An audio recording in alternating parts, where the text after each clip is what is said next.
Hello, hello, hello. This is Sir David the Bard. I think it was Benjamin, or no, it wasn't Franklin. It was Edison said that life is 99% perspiration and 1% inspiration. This is my fourth time to do this video, but it's an important one to me, so I'm going to just keep doing it. You know, the Danites can screw with me all they want. I'm just going to keep going. Anyway, Sir David the Bard, I'm coming to you from Carpinteria, California, and that's the safest beach in the world. Thank God, because I can't swim much anymore. It's kind of like the Goodyear blimp with legs. I don't even float on the water. Anyway, I just got spit out of a whale, and I guess that's not an unusual event. I've read that in the Bible. I did meet a guy in my whale. His name was Jonah, and we had a little table and chairs down there in the whale's stomach, and the acid in the stomach of a whale is not that bad. Now Jonah, he was covered with warts and crap on him. He had a rash. I've only seen that rash one place. Anyway, I'm not going to tell you where. Jonah got there, I guess, because he wouldn't go on a mission for the Mormon Church, and the whale came to his house and ate him, and I don't know how the whale got there. I didn't see any legs on it, but hey, whales can roll. I don't know, they can roll in the desert over there to Israel or Iran, wherever Jonah lived. But anyway, I want to do the fourth time a video on faith. Faith. Now, I've done a lot of thinking on this for myself. I know a lot of you are not going to agree with me, and that's fine, because this is my therapy. Okay, what is faith? Faith is a symbiotic, which means you scratch my back, I scratch your back. It's a symbiotic relationship that is developed by humans. Not gods, not trees, not children, not wives. Faith is something that humans make up. And they do that, I think, to have some control over their lives, which there's very little control over our lives here. Most of it is a crapshoot.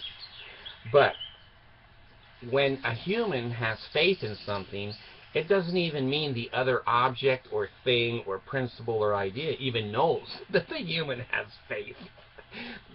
They don't know, I have faith. This tree is going to give me heat in the wintertime. Well, the tree doesn't know. Oh, okay, they're going to chop me down and I've got to give them heat. The tree doesn't know. He goes, hey, whatever, just pee on me if you're a dog. So anyway, faith is something that I think is a negative motivation for human beings, because I think it is the root and the cause of evil and wars and hatred among the peoples of the world, because every human and every group of humans have faith in other magic objects, books, prophets, whatever. A lot of people in the Mormon Church have faith in the Joseph Smith rock in a hat idea. They go, I believe that his Book of Mormon coming out of a rock in a hat is a true thing. Well, people bear their testimonies about faith, and they demonstrate, and they protest. Faith has a very motivating factor in human beings because they have a lot to lose. Because if the tree doesn't reciprocate, then they're the laughing stock of the town. Everyone goes, well, you shouldn't have had faith in a tree or a god or a rock in a hat. So people have a very vested interest in their faith promoting ideas in their own personal lives. Now, I believe in hope. I think hope is a good thing. I hope the world will be a better place. I hope the Christians and the Muslims and the rest of the world can get along. I hope that mankind will assimilate to each other and be able to live in peace and harmony. Well, if I had faith, then I have to hate blacks, Negroes, Negro blacks.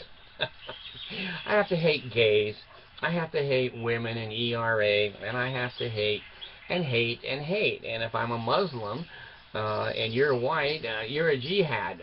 Jihad, or he had, I don't know, but they're going to blow me up.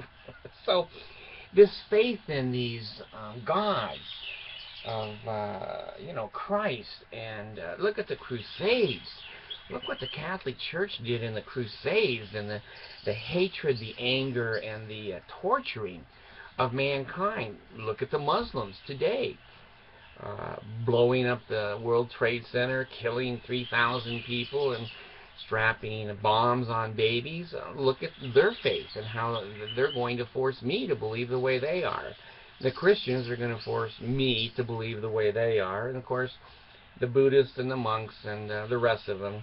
The circus line just gets longer and longer because men make up stupid shit. God didn't come down. Now, this is one thing with the Mormon Church, which is really interesting. Boy, they take it to the extent now. It's not just faith, it's a covenant. They represent God. The Mormons in the temple represent God. And when you promise those representatives anything, including all of your money, it's a covenant. See, Mormons have a fancy word for faith. You made a covenant with God to give him 10%. Now, why God needs money, I don't know. But the Mormons say he doesn't need money. It's faith. You have to be tested in faith. Well, isn't it interesting that the people that are testing Mormons in faith are the ones taking their money in Salt Lake City? They don't have to work. They just have a religious job.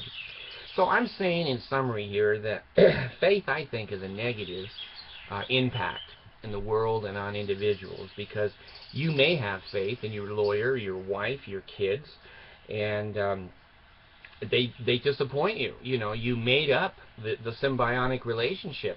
A contract is a meeting of the minds. In other words, my mind has to understand exactly what your mind understands, and then we exchange consideration, which is money or something else. So these covenants are just faith blown way, way out of proportion. And men are always standing in for God. I don't know if God can't talk. I don't know if he, he's shy. I don't know. But it's always men that are seeing God and hearing God and speaking for God. And the first thing they speak of is your money. So, hey, I have hope. I don't have fear. And I don't believe in faith. I had faith in the Mormon Church. It didn't produce anything. It was a one-sided relationship. It wasn't a give and take. It wasn't symbiotic. So I'm just simply saying to you that my definition of faith is negative. And I don't believe in having faith. I have hope that the world is better. I have hope that my kids will do well. But when I feed them, clothe them, train them, protect them, etc., and then I have faith in them, if they don't do well, then I mentally and emotionally and whatever beat them up because they didn't reciprocate. Well, they never made that deal. I made that deal in my own mind and tried to, force it onto them, and they go, no, I want to be a drug addict. My Stephen is still a drug addict. He's pushing 40, never been sober since he was in 11th grade.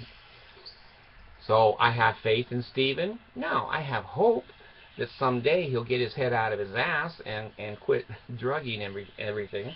But anyway, this is where wars come from. When people have faith in something, they have a tremendous investment. Physical, emotional, mental, and financial, when they have faith in something. And they have to fight others who don't believe their way. They can't leave others alone. They have to make sure that everybody believes in their faith. They made this up between a God and that doesn't exist or hasn't shown up. He's been on vacation for billions of years. He's never showed up here. And, yeah, I know you think Jesus was, but where is he today? Why aren't these gods around reciprocating. They're not. You know, you have faith that the Lord is going to protect you. And you go to the Mormon church and they give you a magic underwear, and suddenly, you know, a car runs over you and cuts off both your legs.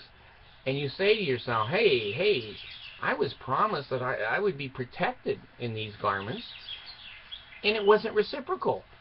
You made that up, and the people in the temple made that up, and it didn't work. So now you get angry. Now you become atheist. And you go, hey, I understand now that I was weak. My ego was low, and I could be influenced easily. I was empty as a human being. And this faith filled me up. It made me believe I was bigger than myself. Bigger. I was in a group of people that cheer and they wave flags and they chant. And oh my God, faith causes human beings to be tremendously motivated. And hope doesn't. Hope, I don't see too many people demonstrating hope. I didn't ever see everyone carrying a sign down the sidewalk, you know, say you have to hope the way we hope. Well, anyway, I feel comfortable. I feel comfortable. I hope you do. I hope my show gives some of you reason to think, not to believe the way I believe. I'm not preaching anything.